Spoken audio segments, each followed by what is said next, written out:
Hello hi friends, welcome back to our YouTube channel Udyoga today.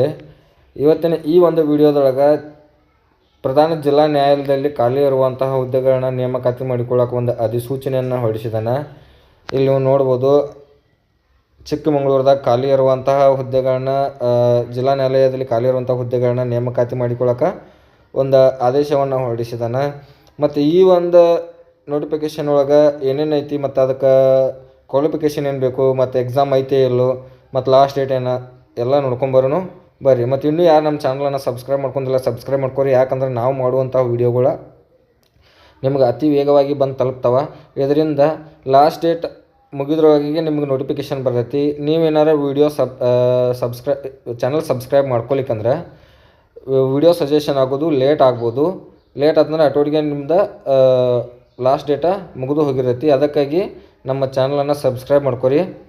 ಮೊದಲೇದಾಗಿ online application last date ಬಂದುಬಿಟ್ಟು 28/7/2026 end ಆಗೈತಿ.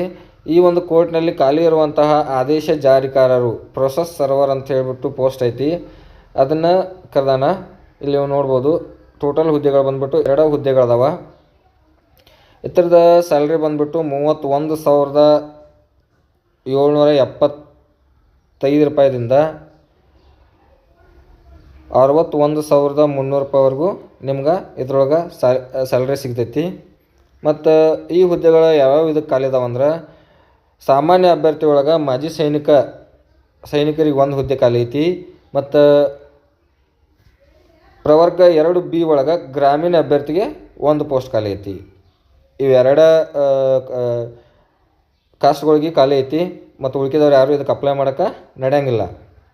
ಮತ್ತು ಇದಕ್ಕೆ ಶೈಕ್ಷಣಿಕ ವಿದ್ಯಾರ್ಥಿ ಏನಪ್ಪ ಅಂತಂದರೆ SSLC ಪಾಸ್ ಆಗಿರ್ಬೇಕು. ನಿಮ್ಗೆ SSLC ಏನಾರು ಪಾಸ್ ಆಗಿರಿ ಮತ್ತು ಅದ್ರೊಳಗೆ ಏನಾರು ಒಂದು ಸ್ವಲ್ಪ ಸ್ಕೋರ್ ಮಾಡಿರಿ ಅಂದ್ರೆ ನಿಮಗೆ ಇದ್ರೊಳಗೆ ಒಂದು ಬೆಸ್ಟ್ ಆಪರ್ಚುನಿಟಿ ಐತಿ.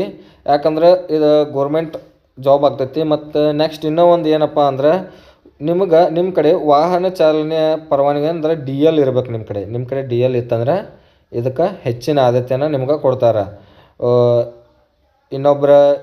ಈಗ ಇಬ್ಬರು ಅಭ್ಯರ್ಥಿಗಳು ಇದ್ರಂದ್ರಪ್ಪ ಅಂದ್ರೆ ಅವ್ನ ಕಡೆ DL ಇರಲ್ಲ, ನಿಮ್ಮ ಕಡೆ DL ಇತ್ತು ಅಂದ್ರೆ ನಿಮ್ಗೆ ಹೆಚ್ಚಿನ ಆದ್ಯತೆಯನ್ನು ಕೊಡ್ತಾರೆ. ಇದ್ರೊಳಗೆ ಸೆಲೆಕ್ಷನ್ ಆಗೋದ ಪ್ರೊಸೆಸ್ ಒಂದು ಸ್ವಲ್ಪ ನಿಮ್ಮ ಕಡೆನೇ ಆಗ್ತೈತಿ. ಮತ್ತು ನೆಕ್ಸ್ಟ್ ಇದ್ರೊಳಗೆ ವಯೋಮಿತಿಯನ್ನು ನೀವು ನೋಡೋದು ಕನಿಷ್ಠ 18 ವರ್ಷ ಐತಿ. ಮತ್ತು ಸಾಮಾನ್ಯ ವರ್ಗ ಅಭ್ಯರ್ಥಿಗಳಿಗೆ 40 ವರ್ಷ, 2A 2B 3A 3Bಗೆ 43 ವರ್ಷ, ಮತ್ತು ಪರಿಶಿಷ್ಟ ಜಾತಿ ಪರಿಶಿಷ್ಟ ಪಂಗಡ ಪ್ರವರ್ಗ 1ಕ್ಕೆ 45 ವರ್ಷ ವಯೋಮಿತಿ ಸಡಿಲಿಕೆ ಇಟ್ಟದಾನ. ಮತ್ತು ಇದನ್ನು ಅರ್ಜಿ ಶುಲ್ಕ ಸಾಮಾನ್ಯ ಅಭ್ಯರ್ಥಿಗೆ 300 ರೂಪಾಯಿ ಐತಿ. ಮತ್ತು ಪ್ರವರ್ಗ 2A 2B 3A 3Bಗೆ 150 ರೂಪಾಯಿ ಐತಿ. ಪರಿಶಿಷ್ಟ ಜಾತಿ ಪರಿಶಿಷ್ಟ ಪಂಗಡ ಪ್ರವರ್ಗ 1 ಹಾಗೂ ಅಂಗವಿಕಲ ಅಭ್ಯರ್ಥಿಗಳಿಗೆ ಯಾವುದೇ ರೀತಿ ಶುಲ್ಕ ಇರೋದಿಲ್ಲ. ಮತ್ತು ಇದಕ್ಕೆ ಯಾವುದೇ ರೀತಿಯಾದಂತಹ ಎಕ್ಸಾಮ್ ಇರೋಂಗಿಲ್ಲ ನೋಡಿರಿ. ನೀವು 10th ಒಳಗೆ ಏನು ಸ್ಕೋರ್ ಮಾಡಿರ್ತಿರಲ್ಲ ಅದ್ರ ಡಿಪೆಂಡೆಂಟ್ ಮ್ಯಾಗ ಇದನ್ನು ತುಂಬಿಕೊಳ್ತಾನೆ. ಅತಿ ಹೆಚ್ಚು ಅಂಕಗಳನ್ನ ಯಾರು ಗಳಿಸಿರ್ತಿರಲಿಲ್ಲ ಒಂದು ಹುದ್ದೆಗೆ 25 ಮಂದಿ ಅಭ್ಯರ್ಥಿಗಳನ್ನ ಕರಿತಾನೆ. ಅದ್ರೊಳಗೆ ನಿಮಗೆ ಸಂದರ್ಶನ 25 ಮಂದಿಯಿಂದ ಸಂದರ್ಶನ ತೊಗೋತಾನೆ. ಸಂದರ್ಶನ 10 ಮಾರ್ಕ್ಸ್ನ ಸಂದರ್ಶನ ಇರ್ತೈತಿ. ಅದ್ರಾಗ ನೀವು ಕಮ್ಮಿ ಅಂದರೂ 8ರಿಂದ 9 ಮಾರ್ಕ್ಸ್ ತೊಗೋಬೇಕಾಕತಿ.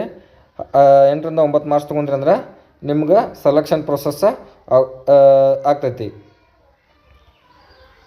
ಮತ್ತು ಇದು ನೆಕ್ಸ್ಟ್ ಇಲ್ಲಿ ನೋಡ್ರಿ, ನೀವು ಇದು ಪಿಂಚಣಿ ಸೌಲಭ್ಯ ಐತಿ. ಸರ್ಕಾರದ ಆದೇಶದ ಸಂಖ್ಯೆಯಲ್ಲಿ ನೀವು ಕೊಡ್ತಾನೆ ಇಲ್ಲಿ ನೋಡ್ಬೋದು. 31/3/2006ಕ್ಕೆ ಸಂಬಂಧಿಸಿದ ಆದೇಶ.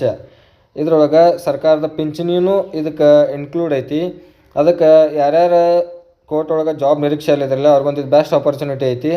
ಮತ್ತು SSLC ಮುಗಿಸಿರಿ ಮತ್ತು ನೀವೇನಾರು ಮಾಜಿ ಸೈನಿಕರು ಇದ್ರಂದ್ರೆ ಮತ್ತು ಪ್ರವರ್ಗ 2B ಒಳಗೆ ಗ್ರಾಮೀಣ ಅಭ್ಯರ್ಥಿ ಆಗಂದ್ರೆ ನಿಮ್ಗೊಂದಿದ ಬೆಸ್ಟ್ ಆಪರ್ಚುನಿಟಿ ಐತಿ. ಇದಕ್ಕೆ ಅಪ್ಲಿಕೇಶನ್ ಹಾಕೋಕೆ ನಡಿತೈತಿ. ಅದಕ್ಕೆ ಆದಷ್ಟು ಬೇಗ 28 ತಾರೀಕು ಮುಗಿದ್ರೊಳಗೆ ನೀವು ಹೋಗಿ ಅಪ್ಲಿಕೇಶನ್ ಹಾಕಿರಿ.